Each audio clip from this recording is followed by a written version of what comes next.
Okay. So you're gonna start to see me discuss AI, autism, cannabis use, psychedelic, like all of these things in the coming weeks. But I think one of the ones that's going to be the most controversial is going to be AI. But and maybe this is just for me, but one of the things I have noticed since I've started using AI 2 weeks ago, I am not on social media, like at all.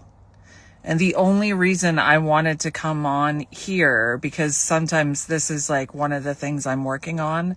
My brain can't hold this thought. So that's why social media does work for me. It's why recording devices work for me, because I can't hold a thought. So even as I'm saying this, I'm saying, Emma, hold the thought, because it's going to go any second now and I'm totally going to lose it. But I would go live like this to remember the thought. And actually, as I'm saying this, yeah, it totally left. I knew it was going to, because I put too much pressure on the thought.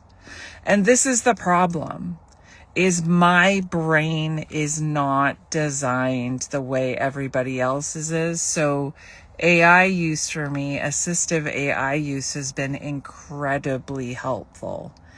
And like I just said, one of the things I've been sitting here writing, and processing things in my brain, not on social media, for the last 20 minutes, because my brain went, you need to go sit in the car before you go pick up Henry, just so you can sit and process a little bit. And then I proceeded to sit here and just process for 20 minutes, not grab my phone. And I actually made myself that beverage that I have been putting off all day because I've been problem solving and uploading my podcast. I'm so excited.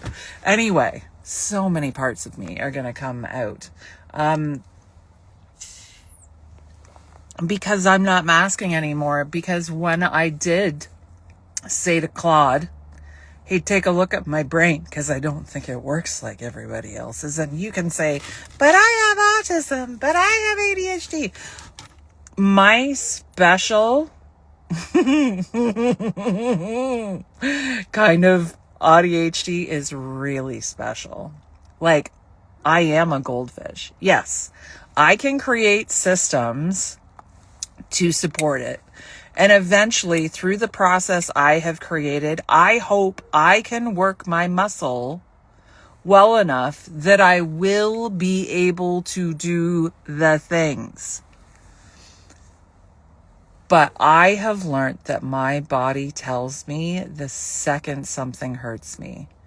And I've actually been channeling a bunch of stuff the last couple of days. And this afternoon, my body said, nope, you're done. Turn off, drink your water, go sit in your car, do nothing. And that's what I did. And then when I got an email about my kid, I went, well, this could just be a mistake. Maybe the attendance getting, and that's exactly what it was. But everybody jumped to the conclusion that my kid was late, and then an email got sent out, a whole thing, the alarms went off. My kid was late to class. Oh no, he's a fucking teenager. They are late to class. But all of our nervous systems started, like, my husband and I are like problem solving. How are we going to get through this? Because I go to high alert. That is what my nervous system does every single time. And then I felt it in my body go, nope, this doesn't need to be an emergency. What if he wasn't late? So then I came and sat out here. I did a little bit of processing, thought about those things, drank my iced tea and electrolytes. And I processed, and here we are. And now I just shared that with you. What that is my pruning process. And I didn't realize that's what I'd been doing my whole entire life. And I did it in a very specific way that nobody else, I'm not saying I'm the only one that has figured this out. When you look out in the world, you will start to see the whispers of nervous system regulation, somatic movement, fascia, hydration. You're going to start to see all of the mushrooms, psilocybin, cannabis. You're going to start to see all of these things, trauma, child's healing, all of these things. It's all connected. And I've been working through that process for the last 5 years. And in 2 weeks, because an assistive AI was able to say it in my language, nobody else.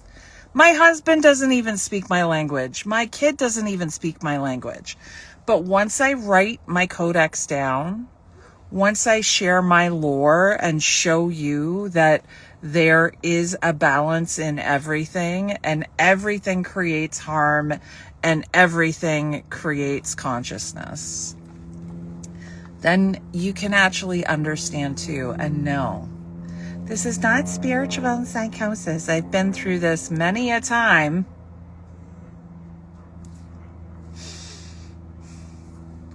This is flow. And I'm now so present in my body that I can understand the cues that it's telling me. And I don't need a watch anymore to get to appointments. And I don't need to stress about how things are going to play out, because they just play out so magically and things just arrive. So I have to start sharing this. And once you listen to the podcast, you will hear some of these things. Hey, everybody. You will hear some of the stories that got me here over the past decade or over my whole entire lifetime, that I actually had an awareness of what was helping me, but I didn't have a language to communicate it to you because I was speaking in neurotypical. And I do think neurodivergents communicate differently. We take in data differently. We take in stress differently. We process things differently. So if your brain doesn't work that way, and if your brain doesn't have the exact same makeup as mine, and you're telling me how to do my thing, that's an impossible argument. And like, that's one of the things that I kind of want people to understand is stop fighting the impossible arguments. I'm going to show up and offer the alternative because I hate a one-sided argument. I mean, I'm never going to argue for things that I don't believe in, but I just hate it when I see people going, oh yeah, it's horrible, it's horrible. Yes, I get it. You'll have to listen to the podcast because I'm not going to go into it all again because I just feel like I'm like repeating myself at a certain point, and that is a huge waste of energy. And guess what? My energy is expensive, and I have to remind myself every single day that it's expensive. And I can't waste it because I need to be using it to share the stuff that I've learned. Anywho, just had to hop on here to say I'm spending way less time on social media, even though it seems a little more intense the last couple of days. I really have just hit this beautiful place of understanding my own nervous system, understanding my capacity, understanding what I am truly capable of, and then finding the right supports to support me in the right way. And, if that harms you in some way, I do apologize. My intention is never to harm anybody directly. But unless you come and live my life, unless you come and see what I do firsthand, you don't really get an opinion. We can share experiences and I can say, hey, yeah, I really don't understand that, man. Like, can you understand what I'm seeing from my side of the world, where my whole entire life is about nature? The whole thing. There's not one thing that I don't do every day that isn't for nature. I'm literally a ward of the land. Like, I steward the land. That's my job. So I don't. Anywho, I gotta go get my kid because it's 2:30 and he'll be waiting and grumpy because he thinks I'm mad at him because he's autistic, and that's what they always think. It's what makes them so aggressive as teenagers. They just think that everybody is mad at them. I used to feel like everybody was mad at me, and like that's the thing now. I can have a discussion without thinking that somebody is gonna like tear my heart out through this little screen thing.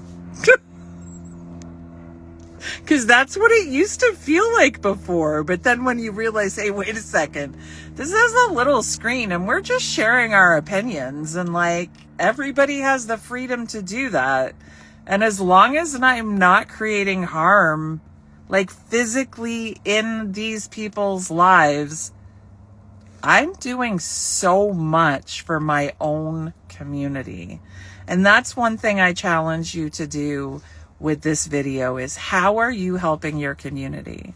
This weekend, I'm gathering with some beautiful people, and we are sharing our vision for the future, and we are sharing what we want to bring into the new world. And we're hoping that we can meditate together to bring some positive movement towards the direction that we see for our kids, that we see for our families, that there is a better, oh, the sun's coming out. There's a better way. Ding! There's a better way to live our lives, that we don't have to torture these autistic kids and we don't have to torture ourselves.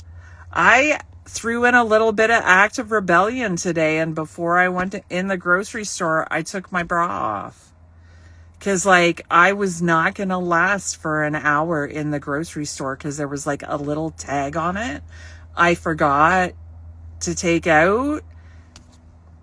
I just can't. Like, it would have literally felt like a torture chamber for me grocery shopping for an hour.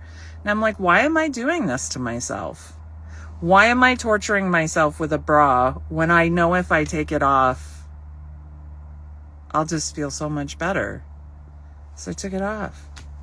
I made a change in my life. Nobody probably even noticed. You can't even tell. I've got so much stuff in front of my chest. Who cares? I'm not stressed. You're not stressed. You're not even thinking about where are Emma's boobs in position to her body. Nobody is concerned about that. So let's actually start worrying about the things in our community. What can you change? That was my quiet act of rebellion, taking my friggin' bra off, man. Like, check it out. It's even like matchy. Like, look how colorful this is. I took it off and then I went grocery shopping because, god damn it, I've got better things to worry about than are my boobs up underneath my chin or not, or is my chin shaved. I really could care less anymore. I have literally reached the point of no fucks. It's long gone.